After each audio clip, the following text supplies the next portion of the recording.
Your golf ball is the most technologically advanced, or it's not. Your golf ball is either the most consistent, or it's not. It's the most trusted, or it's not. The fact is, it's either Titleist, the best performing golf ball in the world, or it's not. Prove it for yourself. Titleist, the #1 ball in golf. What will you play?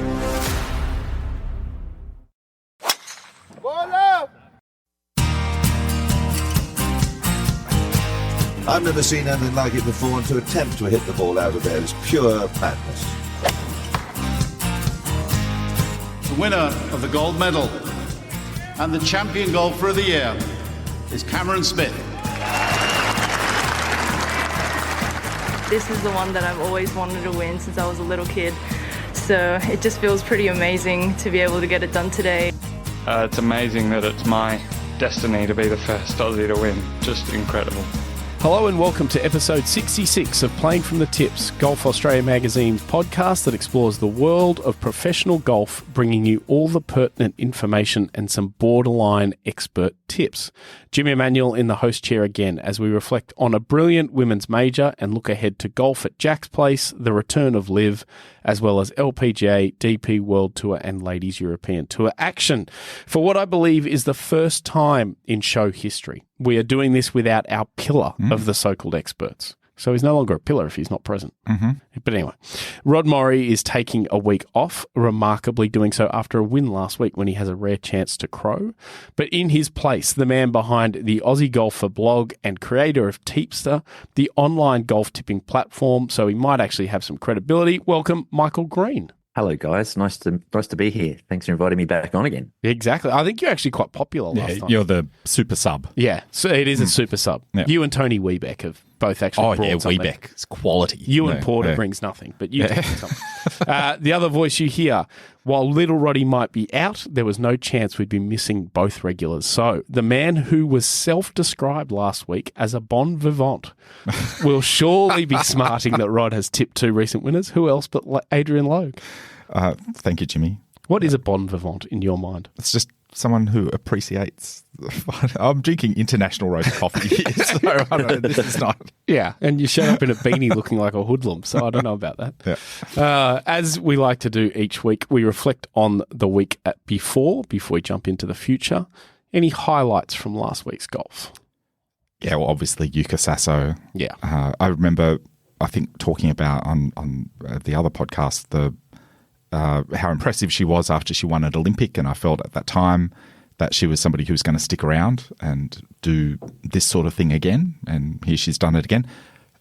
She's been showing signs she hasn't performed as well as she would like, no doubt, in regular tour events, but it seems like she's one of those players where the greater the challenge, the better she plays, and we all know she's capable of it, and she did it again. It's great. It's good to see. I hope she just goes from strength to strength. I love watching her play. Disappointing for Minjee, though. Disappointing for Minjee. She was in control without really being in the lead for a lot of it. She was playing really good golf and just doing her thing. Yeah. And then Lancaster just got her basically in the end. But, Yuka Sasso is the first woman from the Philippines to win the US Women's Open and the first woman from Japan to win the US Women's Open. Yes, she switched sides there, didn't she? Yeah. A couple of years ago. Amazing. Well done. Greenie, any highlights from you last week? Well, I was thinking about Adrian's little preview of Lancaster last week. And did you mention the difficult par 3? I'm making sure. The 12th. Yeah, I did. I said there was potential for a big score there. Yeah, because is it known throughout? It seemed like a brutal hole. Uphill over water and bunkers everywhere. And it's difficult, no doubt. There were some big scores there in 2015 as well. But also, you just look at that flyover of it and you think, oh, dear. Yeah, and it was just very shallow green. And I didn't realise it had such a false front on it too. Yeah. And they shaved the rough going down to the to the creek. But it was also just genuine US Open conditions. Yeah. It was that thud when the ball hit the green, and it was everything. And Nelly, of course, made a 10 that Nelly was not completely away from fault. That bunker shot where she hit it out of the back in the water was just a mental error. That was just not the shot to hit. But yeah, it's quite remarkable that hole. Yeah, her tournament was over before it even really started. It was done. Yeah. That was it. But Robert McIntyre, obviously, a bit of a highlight, I think, for everybody. Yeah, I don't think there's a person in the world who doesn't like Bob. True. Another good golf course too. Yeah, Both, exactly. It didn't matter what you were switching on to. It was a shame that the Canadian Open was running almost exactly overlapped the women's US Open. But if you were flicking between the two, the golf course, both golf courses looked magnificent on TV. Really good. Wouldn't it be good if we could get PGA Tour events finishing on a Saturday when there's a women's major on? Yeah. Just change it up. Yeah. Anyway, speaking of last week, both Rod and I remarkably tipped Laurie Cantor to win in Germany. So we also had 4 top 10s. That's absolutely I was amazing. stunned when I went back to check the spreadsheet to tally everything up. Yep. But there we go. Apparently we know what we're doing. So that takes us to 13 wins and 72 top 10s for the year, which we remind you each week are numbers unrivaled by any golf tipping podcast 66 episodes into existence. How's that? Wow. Yeah. Okay. There you go. Oh, How's right. that one? That's a new angle on it. Yeah, that's true. We dominate that space. We do dominate this currently. Next week, we're probably out. On to this week, and it is signature event time on the PGA Tour with this week's The Memorial Tournament presented by Workday. That is an uncapped tee on The Memorial. That's an official designation on all scheduling. Really? Logue, you're going to take us through it. Tell us a little bit about golf at Jack's Place. Yeah, so the Memorial Tournament presented by Workday. Workday, as I'm sure you know, Jimmy, is an American on-demand financial management, human capital management, and student information software vendor. Of course I do. Yep. I just taking a step back and looking at this tournament, it's all about Jack's legacy, and he keeps, I think each year, keeps layering in more legacy. And in a sense, I feel like it's protecting against the time eventually when Jack's no longer with us. And I wonder what happens to the Memorial, Jimmy. Is it going to go the way of the Byron Nelson and just become the Workday? Or No. The Arnold Palmer's hanging in there. Yeah, there's still the Arnold Palmer Invitational. There's a statue how much of longer, Arnie. though, do you reckon? Oh, that doesn't go anywhere. And what can Jack do now to protect the legacy of the Memorial so that it remains the Memorial presented by Workday and not just the Workday? It'll always be the Memorial. Do you reckon? Yeah, absolutely. He's done it up already. They do the honouring of the people each year. It's got a whole thing. That's right. I mean, he built a golf course. Been very for smart with that, just layering in ceremony after ceremony and tradition after tradition to sort of make it not a normal event. Yeah. Right down to the milkshakes in the locker room. Yeah, And the players seem to like apparently it. got really good milkshakes in the locker room. Anyway, it is another fake invitational like the Arnold Palmer. There's no real info. Let's move on. It's a signature event, so that's how the field's decided. It's not an invitational, although they're not calling it an invitational now. I'll be fair with that. But it's not called an invitation. I know, but still. I'm just not happy with the whole invitational scene on the PGA Tour. I think you're the only person who cares. Perhaps. Greeny, you care? Oh, yeah, I can see where Logue's coming from on this one a little bit. You know, yeah, I agree. I agree a little bit. I do. I'm sorry, Jimmy. Thank you for your support. That's all right. Last time you were on. It's played, of course, at Muirfield Village, which was built in 1974. It was built by Jack in association with Desmond Muirhead. Nicholas was only 34 years old at the time, so he was a little bear cub at the time.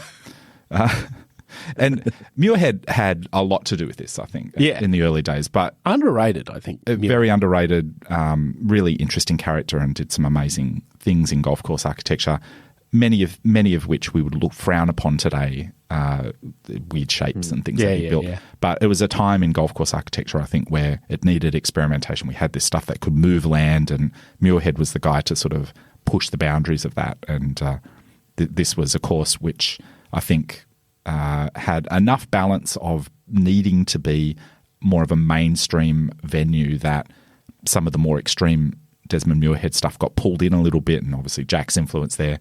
But over the years, it's been redone and tweaked almost to such an extent that it's all, I think you could say it's all Nicholas now. But nonetheless, a very interesting piece of land.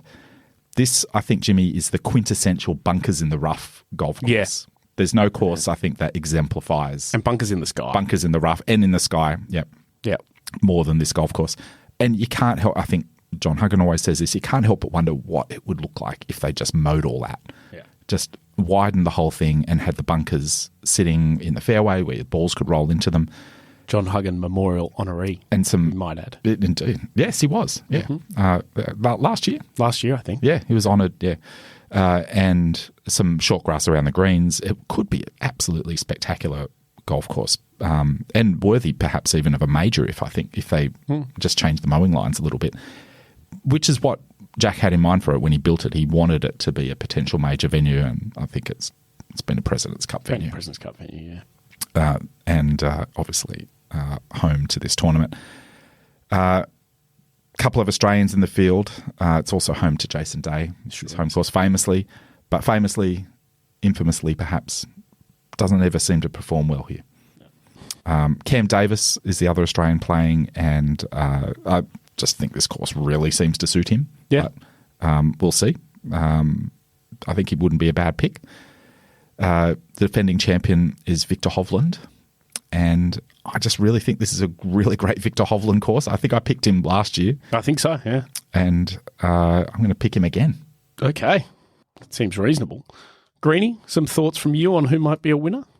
Yeah, I agree with you, Logue. It's one of those courses that almost, I look at the photos and I think, wow, it's almost like AI generated photos for some of these holes as well. Just come up with a great looking golf course with bunkers everywhere and on top of each other, and AI would generate it. It's a golf course shaped golf course.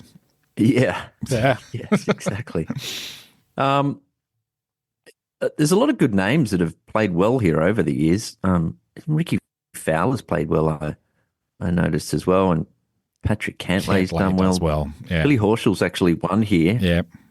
2 years and even though he's got some patchy form, he's possibly a good fit. I must admit, I was kind of going back. His just form and that big win is Xander Schauffele. I think he's going to be my pick this week. You never quite know the psychology of I never quite know the psychology of going a week before a major. Yep. What players are thinking, whether they're just tweaking and coming off a major as well a little bit in Xander's situation. But his form's remarkable, and he's actually been pretty good here, top 20s pretty much every time. So he's my pick. Yeah, solid. I'm going to go with the guy that you derided his chance. I'm going to go with Jason Day. Wow. Yeah. Mm-hmm. Rested since the PGA. Obviously, he's a member. He knows the golf course. He's going to one day figure it out in a tournament. Like, I'm sure he goes out there and shoots amazing scores. The only thing that's kind of lacking at the moment, stats-wise, is his ball striking a little bit, but he's driving it well enough for that to be on the improve, and I think comfort might just actually suit him. And there's been some good results. I think he's close. Yeah. He's close to winning something, and so may as well be here. You know what? The baggy clothes, I think, will look good in situ. It's true. At Muirfield Village. If he wears those, like... There's something about that aesthetic. If I he think wears that those suits ones that are like rain pants, if he spills a milkshake on himself, he'll be fine. Yeah. Just wash it off. Yeah. It's fine. Yeah. Yeah, it's got that like hazy sort of air and the thick, lush, rough. Tiger won there a lot in the baggy clothes. Thick, era. baggy clothes suits it. Yeah. Do you know who won the first memorial? Taking that answer from anybody in the class? I'm going to know as soon as you tell me. Roger Maltby. No. Yes. Yeah, Yeah, Roger. All right. Yeah. Yeah. All legend. right. Anyway, let's stay in the US this time. LIV Golf Houston, which is the circuit's first event in a month, which kind of always baffles when that happens. But anyway, it's a familiar venue, although not for LIV Golf, once known as the Redstone Golf Club. The Golf Club of Houston's tournament course hosted the PGA Tour's Houston Open for the better part of 20 years with a golf course designed by Reece Jones with a little bit of help from David Toms. Pretty standard sort of tournament venue for America, kind of not too dissimilar to Muirfield in terms of big white sand bunkers, lots of rough, plenty of water, tree lined, all that sort of stuff, and nearly 7,500 yards of golf course. Usual field for LIV, with Brooks Koepka last up LIV winner in Singapore, and he had a decent showing at the PGA. Cam Smith sort of shown some form before the PGA where he didn't really finish that strongly. His Ripper GC team trying to make it 3 wins in a row. Also, a standout player to watch here will be Richard Bland, who continues one of the more unbelievable late career runs, having won the KitchenAid Senior PGA Championship a little over a week ago. And then you've also got, interestingly, Anthony Kim, Ian Poulter, Matt Jones, Phil Mickelson, and Paul Casey, who all won the Houston Open at this venue. Oh, wow. So there you go. Okay. That's Anthony Kim. Yeah, Anthony Kim. I think this is the last place Anthony Kim won a golf tournament. Oh, right. I remember watching the highlights of this then when he won. Yeah. It was, I remember Matt Jones hold a bunker shot to get into Augusta the next week, because the Houston Open used to be the week before the Masters. Yeah. And the idea was the Golf Club of Houston built themselves up to be the closest thing to, so that they could all go and prepare. Mickelson was a multiple winner here as well, I think, wasn't he? No, because he won, the other time he won Was the Bell week South before or was the something. Bell South the at Bell South. TPC Southwind. Yep. Yeah. But yeah, those guys, that's quite remarkable to have that many of them. But anyway, so usual sort of characters, all that sort of stuff, usual sort of tournament golf course. It'll actually be one of the sort of better venues I think they'll play this year. It's familiar, it's built for tournament golf kind of thing. Greenie, let's go to you, get some thoughts and a tip. Yeah, again, I mean, this one, I think of all of the tips today is very much a guess in some ways. I kept going back to John Rahm, but he was so disappointing at the PGA, and I'm just not sure where he is at the moment in terms of thinking about, I'm assuming he's in the major next week, is he? Yeah. In the US Open. But I'm going to go with Dean Burmester because he keeps notching up high finishes on LIV Tour. And he had a top 20 finish at the PGA as well, I think. His golf was very good at the moment, and he's my pick for the week anyway. That's a real Michael Green tip, can I tell you? Very thoughtful. It's thoughtful. Researched. Like, if I was... Threw in a few stats there about... If I was to describe recent finishes. Greenie playing golf, like Dean Burmester wouldn't be too far. Yeah. Yeah. I flinch a little bit at Dean Burmester's, just the sound of his name now because of Arlo White's commentary and how he sort of announces it all the time with too much drama. Yeah. It really, I'm so over it. I know. All right. Tell us who's going to win then. John Rahm. I was very worried when you started going down that Rahm trail there, Greenie. I thought you were going to steal my pick there. But yeah, look, John Rahm, super disappointed in his performance in that major. He'll have a bit of a chip on his shoulder, I think, and he knows this course. So there's something really ticking in John Rahm at the moment, and it's going to show up at an event, and he's just going to find it, and it's just going to be unbelievable. Yeah, it's exactly what I was thinking. I think he's angry, and he's going to play really well. In the way of angry John Rahm. It could be the US Open at Pinehurst. That could be the perfect storm. Yeah, I'm going to go with Mark Hayes' favourite player, and Patrick Reed. Oh, okay. Lives in Texas. Why not? So we all know about it. This is the kind of golf course he plays well. He's been playing pretty good golf of late. Has he? Yeah. Huh. Yeah. Sort of forgotten man of... he really is. He's one of just kind of plods along. He has some good results there, and he's a bit forgotten. But I think I wish he'd come good again. Yeah, I liked it when he was good when he's playing good. Absolutely. Titleist is the #1 ball in golf. Yes, being #1 is a number, and more players trust the Pro V1 or Pro V1X than all other golf balls combined. But being #1 is more than a number. It's a mindset. It's a relentless mission to design and manufacture the best performing golf balls in the game, so you can chase whatever your #1 is. Titleist, the #1 ball in golf. Next, the LPGA rolls into New Jersey for the ShopRite LPGA Classic presented by Acer. ShopRite is, of course, Logue, an American retailers cooperative of supermarkets with stores in 6 states. I knew that. They would be Connecticut, Delaware, Maryland, New Jersey, New York, and Pennsylvania. And Pennsylvania, yeah. I think I've been to all 6 of those. I think I've been to a ShopRite. I assume I've been to a ShopRite. Anyway, far more exciting than the sponsors, at least in this country. Seaview Golf's Bay course will see the competitive return of Kari Webb amongst 8 Aussies. I saw this, yeah. So Webby's going to play some golf. She always was going to play some golf this year. I spoke to her sort of late-ish last year. And she said she's always going to play a little bit. She's just not sure where. She doesn't want to play too much because once she starts to play too much, she gets competitive with it and wants to really work hard at it. That's not what she's looking for anymore. I do believe she's going to play the LPGA Teams event with Sarah Jane Smith in the coming weeks as well. Oh, good. Okay. Yeah. Seaview itself has some serious designer chops. So Lancaster architect William Flynn designed the Pines course, while the Bay is the work of Donald Ross and Hugh Wilson of Merion fame. They actually used a composite of the two for Sam Snead to win his first major at the PGA in, I think, 1948 or something like that. So there you go. It's sort of marshy land. It'll be a lot more gentle than last week's golf for these players. Double digits under par generally wins. 2-time Australian Open winner Ashley Buhai is the defending champion. And Kari's joined by Hannah Green, Grace Kim, Steph Kiriakou, Sarah Kemp, Hira Naveed, Karis Davidson and Robin Choi. Yuka Sasso will back up her second US Women's Open win as the headliner in the field. And Greenie, who's going to win? It'll be Marina Alex or Jenny Shin. Do you like that confidence? I do like that confidence. We need one pick, I'm afraid. Yeah. Well, no, Rod likes to tip 2 people. He likes to go, oh, yeah. And it's still not allowed. It's still not allowed because I only write down one. Yeah. And so, and that's, yeah. I mean, to be honest, I think they'll be around the mark, those two. I think Jenny Shin is my pick. She had a pretty good final round last week, and not many did at the US Women's Open. So she's finished in the top 10 the last 2 tournaments here. And, I'm going with her over Marina Alex. I mean, they've both got really good records here. But Jenny Shin's my pick.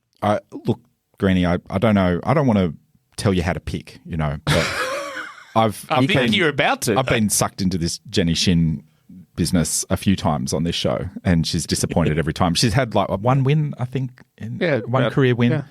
And I might have picked her on this show last time as well. It didn't go well. Oh, okay. All right. Well, you know what I'm talking about then. But, all right. Well, then who are you picking if Jenny Shin's not going to win? Greenie raised this earlier, that this week after a major thing is a really interesting dynamic. You just don't know what to make of it. Yeah. Who played well last week is maybe they're out for, like a Hannah Green might be out to like improve upon what she did last week because she'd be a little bit disappointed. But then also they're so tired after a taxing tournament. Particularly last week. Yeah. They take it out of you, yeah. Anyway, I just think this is the sort of time that a certain Canadian Brooke M. Henderson tends to strike, and I quite like her on this golf course as well. That's my pick. Do you know what the M stands for? Marguerite. Mackenzie. Okay. Very Canadian. That is very Canadian. Yeah. Brooke Mackenzie Henderson. Yeah, okay. There you go. Despite your slander of Greenie's tip, I also have Jenny Shin in my notes. Is that right? Yeah, exactly what Greenie said. I like Jenny Shin a lot. She was great to watch when she was out here in Australia. Well, she should have won in Sydney, realistically, but just sort of over the weekend just didn't quite have it, and then got kaboried because that was just in the stage of Kazuma. But she's had 2 top 10s here in the last 2 years, and she hasn't really had that sort of form anywhere else. She finished with 67 last week. She's a very consistent ball striker. Greenie's covered all this already. Yeah, but she's also like the tweeting of Jenny Shin can kind of give you a window into where she's at, and she seems in a really good spot at the moment. So I think Jenny Shin. This is going to be the Laurie Cantor of last week, where the other 2 tip it right and you're wrong, Luke. Indeed. There you go. Yep. Or if Marina Alex wins, both Greenie and I tipped her. Jimmy, Suo's not in the field, is she? She's not. You playing? Yeah. She's not. She had a top 10 here maybe last year. Yeah. But Sue's been pretty good here, I think. Yeah, Sue's status is just she doesn't get any starts at the moment, really. So we'll see what happens. Finally, we're going to go to a men's and women's mixed event. This is the Volvo Car Scandinavian Mixed. I don't know when they started to feel they needed to put car in it. Surely everyone knows what a Volvo is. Do they make Do they anything make else? boats? They make motorbikes? engines for other things other than cars, don't they? Do they? Are you think thinking so. about Yamaha? Buses and stuff. They make Well, buses. they make buses. Like a Volvo bus. Okay, look forward to the Volvo bus something. Yeah. So the bus, let's be clear, the bus division of Volvo has nothing to tipped do with in this no tournament. cash. Yeah. It's just cars. This is just the cars. Yep. Yeah. Okay. New host venue this year that's going to test my Swedish pronunciation.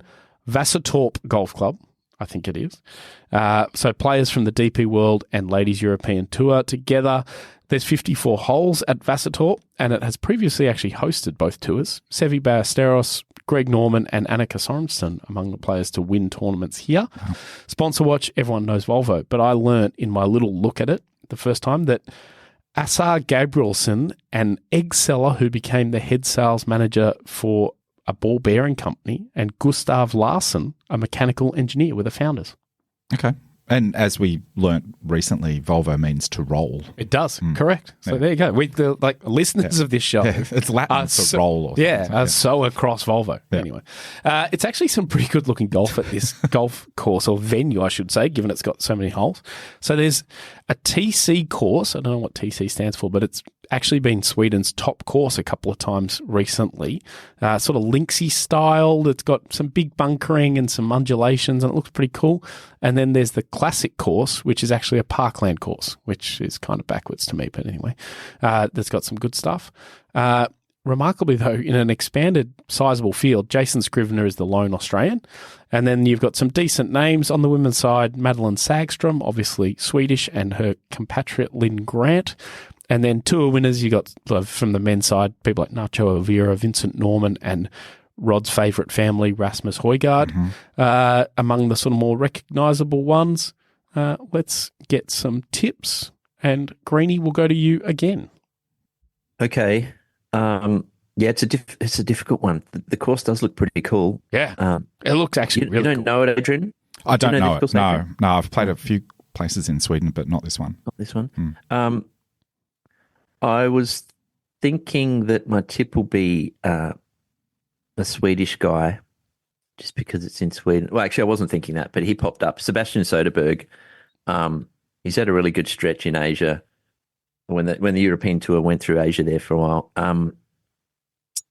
And just in a little bit of research, I realised again I'd forgotten it. But do you guys know what he's a little bit known for on the European Tour? He's got a great name. Got a great name. He's played the fastest round. Oh, okay. 1 hour, 52 minutes. He set a record in the Amiga Dubai Desert Classic back in 2020. I think he teed off first on his own, and he shot 75 in 96 minutes. That beat the previous record of Thomas Peters, apparently. So I was like, that's excellent. And Sebastian's my pick this week. He's been playing very well, not just quickly. Okay, was that the main basis for your pick? He shot a wasn't the main 75 basis for my pick. 4 years ago? Was it? It wasn't the main basis, but All right. He's trending from that 75. Okay. There's no Ewan Ferguson in the field this week, I note. Yes. Which is a relief. For him or for you? Hopefully he's losing status. Oh, come on.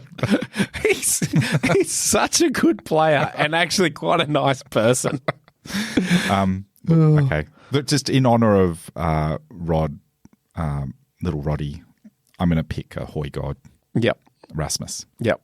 That's fair enough. It wouldn't be this show without someone picking a Højgaard, so that's fair enough. That's I'm going to pick Madeline Sagström. She was sort of pretty well back at the US Women's Open. Will be a bit disappointed.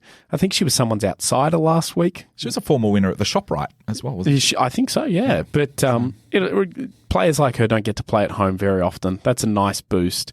This tournament has had a woman win. Lynn Grant won a couple of years ago. It's kind of, I think they get the setup right to make it pretty competitive. The golf courses should bode well for it. So I think that's actually a fair chance that we'll get someone from the LET side winning. This event has always had a decent mix of women in the top 10. Yeah. Yeah, because it gets a pretty sort of standard DP World Tour field, but it gets a kind of decent LET field. Like there's a few that come back and stuff. Notably, I saw in the LET field one of my favourite names in golf, speaking of Soderberg, Laura Funstück.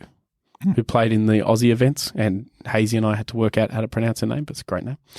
Anyway, that will do us for episode 66 of Playing from the Tips. But before we go, Greenie, we mentioned Teepster at the top. I've actually used it more than ever for the first time because we've got a little Aussie Golf Media Majors comp, and it's actually good fun, and you can track leaderboards. Tell us how people can use it. You go to teepster.com, and much like footy tips, if anyone does footy tips for the, AFL or NRL or something like that, you can just start up a league, invite your friends, and then each week you pick a golfer, one golfer to represent you each week.